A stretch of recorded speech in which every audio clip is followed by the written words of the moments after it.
Major League Baseball season will get going in just a matter of weeks, and I think it's 38 days. And in between time, exhibition games will start on Thursday. Still two very big questions to answer as far as who's going to land where, yet still some books are putting out numbers in terms of season wins, and odds to win the World Series are already up. Let's go turn to one of the guys, one of the books, our friend John Murray from the Westgate Superbook USA. John, we don't know where Machado's landing. We don't know where Harper's landing. We hear rumors. How does this make you go about your business right now? Are you in a hurry up and wait mode, or are you already firing on some things? Well, we put everything up on Sunday, and, we're working off the assumption that Bryce Harper's most likely landing spot is probably Philadelphia. But, baseball is very different from other sports. Baseball is such a team game. Even a great player like Bryce Harper or Manny Machado isn't going to blow up the entire betting market the way that, say, LeBron James changes everything when he moves from an NBA team to another NBA team. No player in baseball can have that effect. So we were comfortable getting these numbers up on Sunday, even before those guys sign. John, well done. Congrats with them. I mean, we're still kind of waiting. I mean, I went over it with Chris Andrews on Saturday, and just trying to, kind of make it. I'm a little surprised. I'm sure you guys were too, that these two guys are still not signed. I thought for sure we'd hear something late last week, or certainly by over the weekend. Yeah. How about Machado? Where do you guys feel that Machado's going to wind up? Well, I think if Bryce Harper doesn't go to the Phillies, I think Machado to the Phillies seems like a likely landing spot. I could see them panicking and offering him more money if they miss out on Harper. If Harper does go to Philadelphia, and I think that is the most likely scenario right now, I really don't know. I mean, I've heard the White Sox made him an offer. I've heard the Padres, although I'm a little skeptical of that. I've even heard the Yankees mentioned. So I think Machado is more of a wild card and a little bit harder to project right now than Harper is. Which was, in your opinion, more challenging, John? Was it the regular season wins with the uncertainty of those two guys? Well, would you say the regular season wins were more of a challenge, or the division odds were more of a challenge? I think probably the regular season wins are a little bit harder, but again, we're leaning towards Harper is going to the Phillies. And then I don't think anybody knows where Machado's going. Yeah. But I know I just said it earlier, but it's such a team sport. Yeah. I don't think Machado going to any one of these teams would completely blow up the market either way. No matter which team he went to, I don't think we would completely redo the division odds just because Manny Machado was going there. This isn't basketball where LeBron James or Kevin Durant changes teams and everything gets shifted. John Murray, Mike Palm here. I bet my biggest bet on the preseason win totals was over 75 for the Reds at Caesars a couple days after they put them on. I think it opened 75.5, went down to 75. This was right before the Sonny Gray announcement. I see you put them at 79.5. Want to speak to that number? Yeah, we like the Reds too, Mike. And we open up a little bit higher of a number on purpose. We know when we book these things, if you make a number that's a little bit off of other books in town, you're going to write money right away. So if you see us opening a number a little higher than what else is out around town, that means we want to take some bets on the under because we like them over.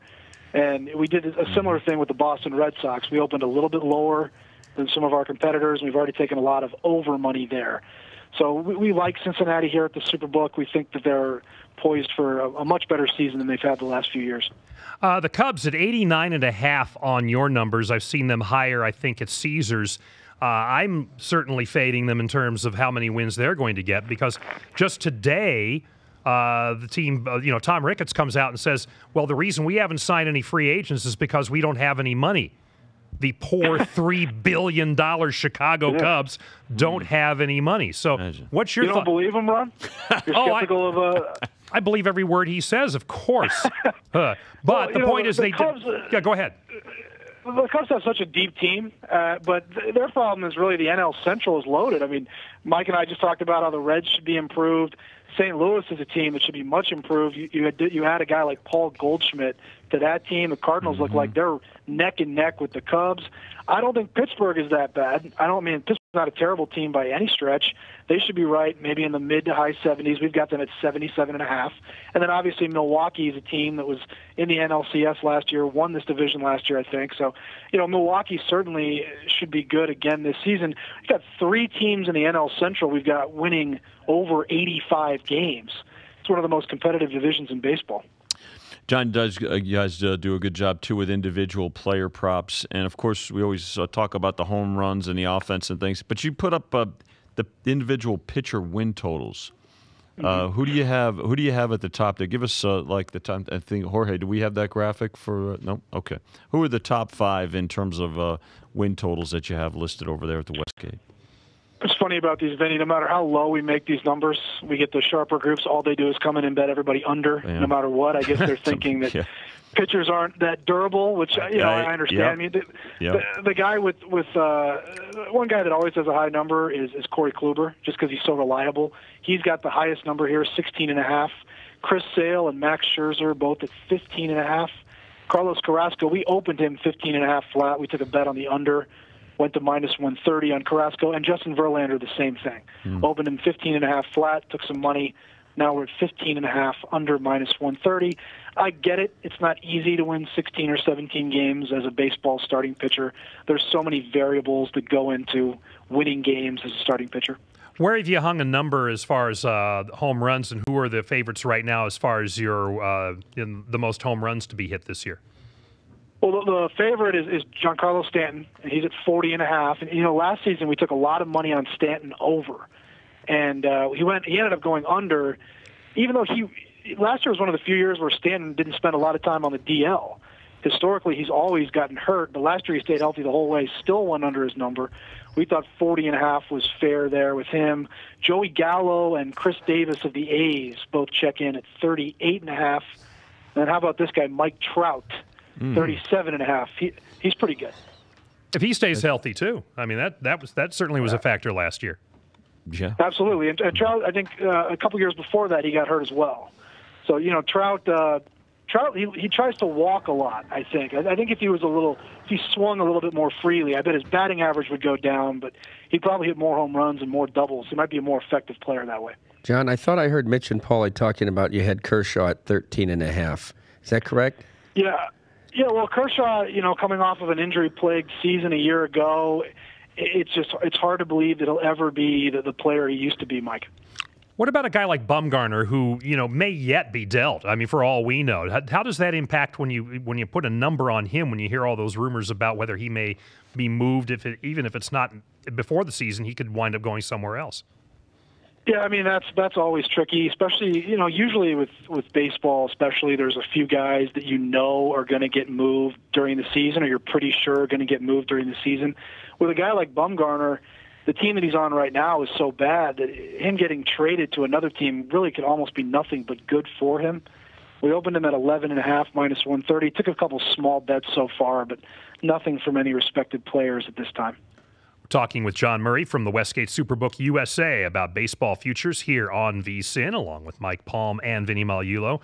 Ron Flatter here. What about in terms of players? You talked about Machado and Harper not necessarily being as big an impact on a season win total as maybe a LeBron James would be in the NBA. But in terms of action, if a player lands with an LA team or a team near here, how does that impact the kind of action you're getting? Well, whatever team these guys sign with is going to see money come in right away, because the perception will be that they've improved so much if they get one of those two guys. I don't know that it has anything to do with the proximity to L.A. It's just whatever team Bryce Harper signs with, money's going to come in immediately, because there's going to be a perception that team gets so dramatically better with the addition of Bryce Harper. And I do think Bryce Harper's a great player, and I do think he'll make whichever team he signs with better. All I'm saying is it doesn't have the impact of an elite NBA player, or maybe another analogy, an elite NFL quarterback, which affects the point spread so much. Baseball is so much more spread out, so much more of a team game. Even the best player in baseball can only hit one every 9 times. John, you opened up the segment talking about all the individual props you put out, player by player, home runs, win totals. Which prop do you think will see the most action by the time we get to opening day? Well, you mean outside of the team win total stuff, like the player yes, props? outside of the team win totals. Yep. It'll probably be the home run guys. I mean, I know last year the Stanton home runs was an extremely popular one. I don't know that he'll be as popular this season just because I think he hit a lot of home runs last year, but he didn't have a great season, so I don't think he'll get as much action this time. But certainly some of the bigger name guys, Aaron Judge, Bryce Harper when he does sign, and some of the Mike Trout, Arenado.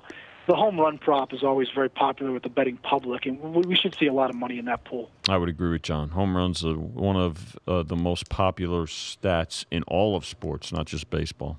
Let me throw you over to one other sport here, and of course the Alliance. And Please. As far as that's concerned, we certainly heard about a lot of action being taken in Week 1. How was Week 2?